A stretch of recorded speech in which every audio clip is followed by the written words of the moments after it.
On the evening of February 4th, 2026, 3 days after Nancy Guthrie vanished from her Tucson home, a 42-year-old man in Hawthorne, California, opened an app on his phone. The app generates virtual phone numbers, anonymous, untraceable on the surface, designed to disguise whoever is behind the screen. He used it to type out a message and send it directly to the personal phones of 2 members of the Guthrie family. The message read, "Did you get the Bitcoin? We're waiting on our end for the transaction." The FBI had him in handcuffs in 72 hours. His name is Derek Colella. And when agents read him his Miranda rights and asked whether he had sent those texts, he said yes. Just like that. No attorney present in that moment. No hesitation. He admitted it, and then he offered an explanation that is worth sitting with, because it reveals something specific about who this man is and what he was actually doing. He said he wanted to see if the family would respond. That is what we are covering today. Not just what Colella did, but what the federal complaint reveals that most coverage walked right past, and what his upcoming plea change may or may not mean for the investigation into whoever actually took Nancy Guthrie. This is Crime Case. If you are new here, subscribe now and hit the like button. We go underneath the headline, and in this case, there is a great deal underneath it. Derek Anthony Colella was born on July 25, 1983, in Torrance, California. By the time of his arrest, he was living in Hawthorne, a suburb of Los Angeles, roughly 5 miles from LAX. He had worked as an intermediate clerk for the Los Angeles County Department of Health Services, an administrative public sector role that by most outward appearances was unremarkable. But Colella had already been in serious legal trouble before the Guthrie case ever crossed his path. In October 2025, just months before Nancy Guthrie disappeared, Colella was among 13 Los Angeles County employees charged with felony grand theft. Prosecutors alleged that he and the others had fraudulently claimed unemployment benefits during the COVID-19 pandemic, while simultaneously collecting their county paychecks. According to the Los Angeles District Attorney's Office, Colella allegedly stole nearly $10,000 in state benefits, submitting false declarations under penalty of perjury, claiming he had earned less than $600 per week, while his county employment records told a completely different story. That case was still unresolved when, in February 2026, he inserted himself into one of the highest-profile abduction investigations in recent American history. What he did was methodical. It was not a moment of impulse. The original ransom note, the one sent to local Tucson television stations on February 2nd, had demanded payment in Bitcoin. That detail had been reported by multiple media outlets within hours of the note becoming known. Colella read about it. He absorbed the detail. And then he researched the Guthrie family's personal contact information, using what the FBI criminal complaint described as open-source methods, social media, public records, the kind of aggregated personal data that anyone with patience and an internet connection can piece together. He set up a VoIP application, Voice over Internet Protocol, which allowed him to generate a phone number entirely separate from his own carrier-assigned line. He used that number to send 2 text messages. The first went to Annie Guthrie Tioni, Nancy's daughter and Savannah's sister. The second went to Tommaso Cioni, Annie's husband, and the last known person to have seen Nancy alive, having dropped her off at home on the night of January 31st. Both messages carried the same text. Both arrived from the same disguised number. And 3 minutes after the texts were sent, a member of the Guthrie family received a 9-second call from that same number. Think about the timing. Nancy had been missing for 3 days. Her children had appeared in a video posted publicly to social media, pleading directly with whoever had taken their mother. The family was in active coordination with law enforcement. Investigators were processing a crime scene, analyzing doorbell footage, fielding thousands of tips, and racing against ransom deadlines. Into that moment, into that specific window of maximum grief and maximum investigative pressure, Colella sent his messages. The FBI was not casual about this. Within 72 hours of those texts being sent, agents had traced the VoIP number back through the application, identified the email address attached to the account, matched it to an IP address, confirmed that IP address to a residence in Hawthorne, California, obtained a warrant, and arrested Derek Colella at his home. The case, as U.S. Attorney Timothy Corchain stated publicly, came together in under 24 hours through coordinated work between the FBI, local law enforcement, and the U.S. Attorney's Office for the Central District of California. That speed is significant, and it tells us something important about how investigators initially assessed those texts. The FBI was simultaneously running a massive multi-agency kidnapping investigation, hundreds of agents, active forensic processing, international coordination with Mexican law enforcement, 40,000 incoming tips being triaged, a masked suspect on doorbell footage still unidentified, ransom deadlines ticking. And in the middle of all of that, they broke off resources, traced 2 anonymous texts through a fake phone number across state lines, and made a federal arrest in California in under 3 days. That is not how investigators respond to something they consider low priority. That response time reflects how seriously they treated those messages in the hours immediately after they arrived. When texts referencing Bitcoin landed directly on the personal phones of family members, arriving just 2 days after the original ransom note, at a moment when not every detail of that note had yet been made public, the FBI could not immediately rule out that the sender had a genuine connection to whoever had taken Nancy. They had to find out, and they moved with extraordinary speed to do exactly that. When they got to Colella and confirmed he was an imposter, there was clarity on one front, but federal prosecutors made a separate argument in court that deserves to stand on its own. Every hour spent investigating Colella was an hour not spent on the person who was actually inside Nancy Guthrie's home on the night of February 1st. FBI Phoenix Special Agent in Charge Hythe Janke was direct about it. To those imposters who are trying to take advantage and profit from this situation, he said publicly, "We will investigate and ensure you are held accountable for your actions." The Department of Justice called Colella a grief profiteer. That phrase was chosen deliberately. Colella appeared in federal court in Tucson on February 12th and pleaded not guilty. He faced 2 charges: transmitting a demand for ransom in interstate commerce and, without disclosing his identity, utilizing a telecommunications device with intent to abuse, threaten, or harass a person. He was released under strict conditions, no contact with any victims or witnesses, and electronic monitoring of all his devices. For the next 5 months, the case moved forward without him, at least publicly. The real investigation continued. DNA was processed. Surveillance footage was analyzed. The reward grew to $1.2 million. The second ransom note, the one claiming Nancy had died, was kept under a law enforcement embargo that held for 4 months. And then, this week, something changed. Derek Colella's trial had been scheduled for June 23, 2026, at the federal courthouse in Tucson. That date came and passed without a trial. A motion to continue was granted, and a change of plea hearing was set for July 2nd. A change of plea hearing in federal court means one thing: the defendant is no longer contesting the charges. What it does not automatically reveal is why, and in the context of this investigation, that question matters more than it would in an ordinary federal case.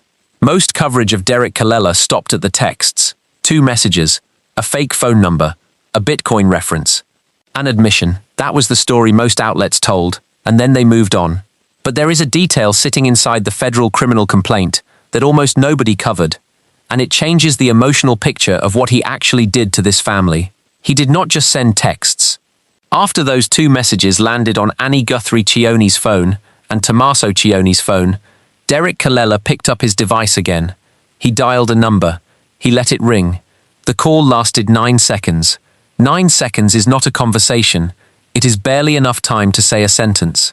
We do not know publicly what was said in those 9 seconds, whether he spoke, whether he stayed silent, whether it rang through to voicemail. But the federal complaint includes that call as part of the charged conduct because it is part of what he did. Think about what that call meant to the person on the other end. Annie Guthrie Chione had last seen her mother 3 days earlier, walking into her own house after a family dinner. She had been in contact with law enforcement since Sunday morning. She had stood in front of a camera alongside her sister and her brother and begged for her mother's return. And then, in the middle of all of that, her phone rang. An unknown number, 9 seconds. Text is impersonal.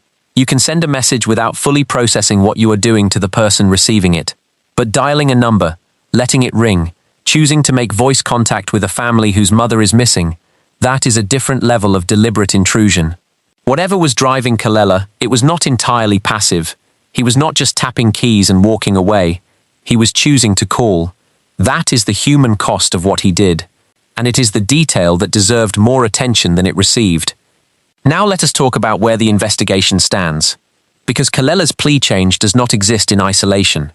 It happens inside a case that has been running for nearly 5 months, with no public arrest. And the context of that investigation matters for understanding why this hearing is being watched carefully. The DNA picture is complicated and significant. A hair recovered from inside Nancy Guthrie's home was sent first to a private laboratory in Florida and later transferred to the FBI's own laboratory at Quantico, Virginia, for advanced analysis. FBI Director Kash Patel criticized the decision to use the private lab, saying, "We would have analyzed it within days and maybe gotten better information, or more information. Our lab's just better than any other private lab out there." The Hill. The Pima County Sheriff acknowledged the process could take 6 more months, and that as many as 5 separate labs around the country are working on the case. Genetic genealogy, the same technique used to identify the Golden State Killer after decades, has been discussed as a potential avenue for the mixed DNA evidence recovered at the scene. That process involves building a family tree outward from a DNA profile, identifying relatives in commercial genealogy databases, and working backward toward the contributor. It is not a fast method, but it has cracked cases that seemed permanently cold.